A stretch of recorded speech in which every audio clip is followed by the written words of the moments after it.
What do you get when you combine money, plot armor, the color blue, but definitely not ultramarine blue, and repetitive bad jokes about Smurfs that weren't even funny to begin with? That's right, kids, you get the Ultramarines, the greatest marines in the galaxy. Logic and reason tremble before the might of Mornelius Calgar and his very large fist. The Ultramarines are so great that even when they lose, they still win. I have an Ultramarine live with me now in the studio. What's it like being an Ultramarine at LEGO Tartiatus? It's pretty great. That's what I thought.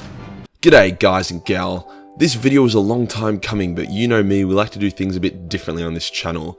It's always important to me to come up with fresh, exciting gags, while avoiding the obvious ones. Hence, no Ultramarine in this video will be referred to as a Smurf or as Papa Smurf, as those jokes are actually quite shit and were never funny to begin with. Instead, we'll poke fun of them in other ways, such as their fetish for Rome, or the fact that they hilariously try to pretend they are less autistic than all the other Space Marines.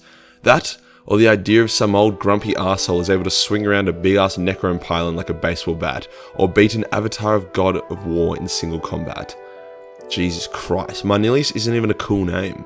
Despite my rantings, I will do my best to explain the entire lore and story of the Ultramarines over the next couple of videos, as well as their surprisingly cool Primarch, Rub Me Off Gull my man. We will look at their origins as well as what they were up to during the Great Crusade, as well as the Horus Heresy. Let's get into it. When the Emperor decided he wanted to spank the galaxy into submission, he realized he needed the help of 20 or so demigod children, so through a couple shady deals with some very questionable characters, the Big E jizzed into a bottle and made his children.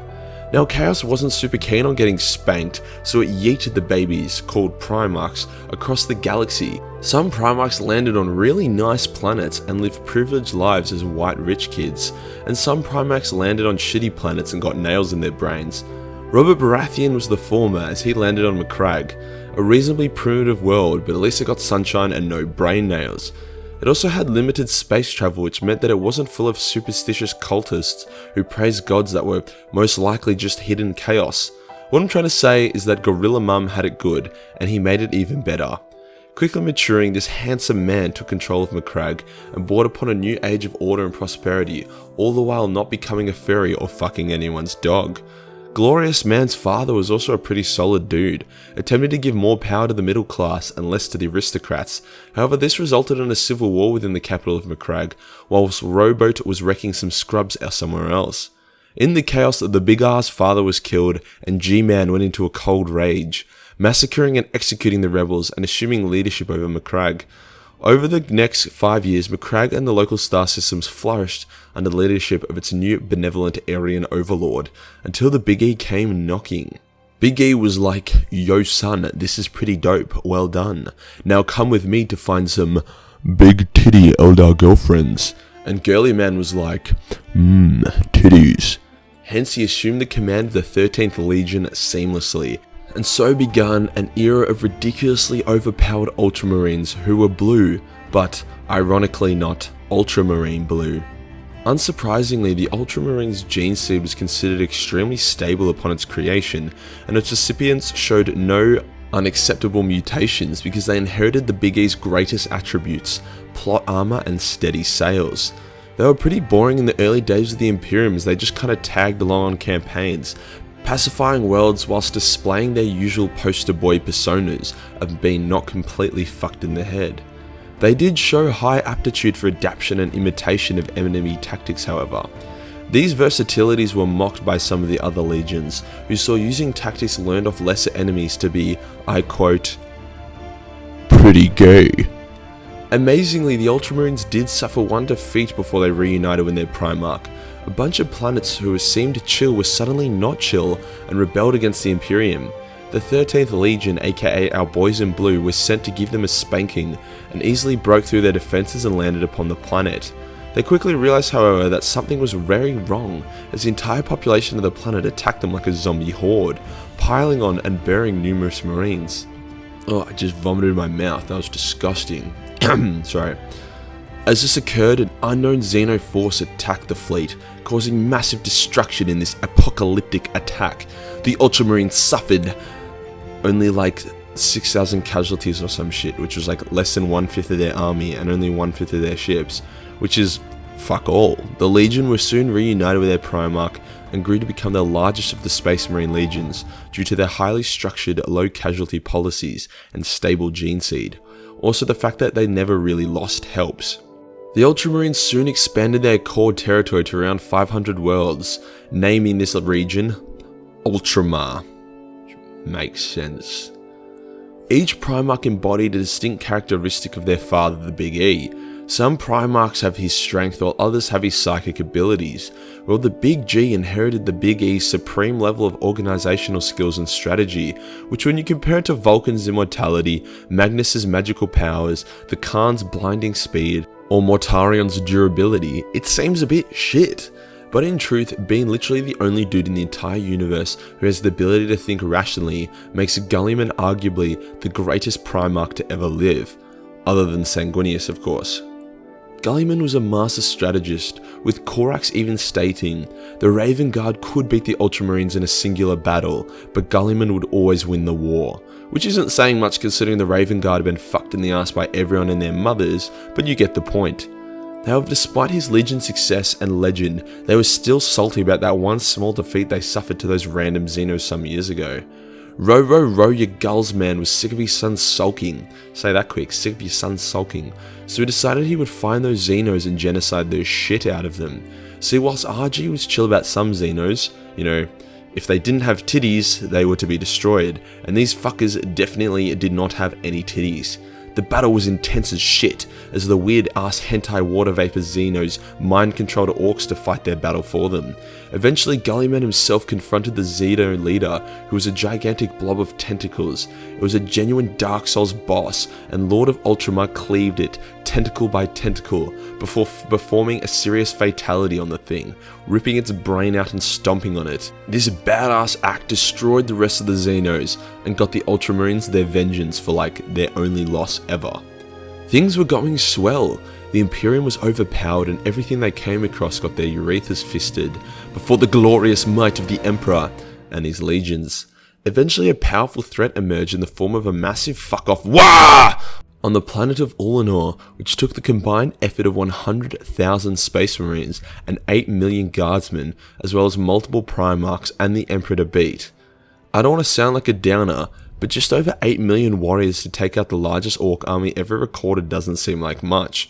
Humanity tomorrow could muster an army in the hundreds of millions if we needed to, so it just seems like another situation of Games Workshop really fucking up their numbers. The orcs are beaten, and Daddy's favourite son Horus becomes the War Master of the Imperium, a decision that Gizel was fine with and offered no resentment towards, even though Horus thought he did. Likely due to Horus's stat as an insecure bold cunt compared to Chad Guilliman with his superior Aryan genes. As we know, Horus's autism caught up with him and he declared jihad upon the Emperor. However, he knew the Ultramarines' ultra levels of cheese would be a massive problem for him if he wanted to beat the Imperium. Hence, before activating his trap card in the form of Istvan Dropsite Massacre, he formulated a plan with Lorgar on how to deal with them. See, Lorgar, another notorious bold cunt, had a tooth to pick with the Blue G. Due to Lorgar being an annoying choir kid, the Big E psychically raped him and his sons and nuked their favourite city whilst the Ultramarines watched on. The Kitty Fiddlers attacked the Ultramarine planet of Kalth and massacred the Ultramarines there, pushing them back greatly until Daddy G arrives and brings down the pain train against those pedophilic cunts, scattering the word bearers off. However, the damage was done. Using dank-ass voodoo, the word bearers had created a warp storm so massive that it blocked the Ultramarines from reaching Terror in time for the final battle. Not to mention the casualty toll for the Ultramarines was nearly 150,000, which made the random Xeno attack look like nothing. Had the Ultramarines been present at Terror when the Big E fought Horus, it is very likely the Big E would have survived due to the Loyalists dominating the traitors.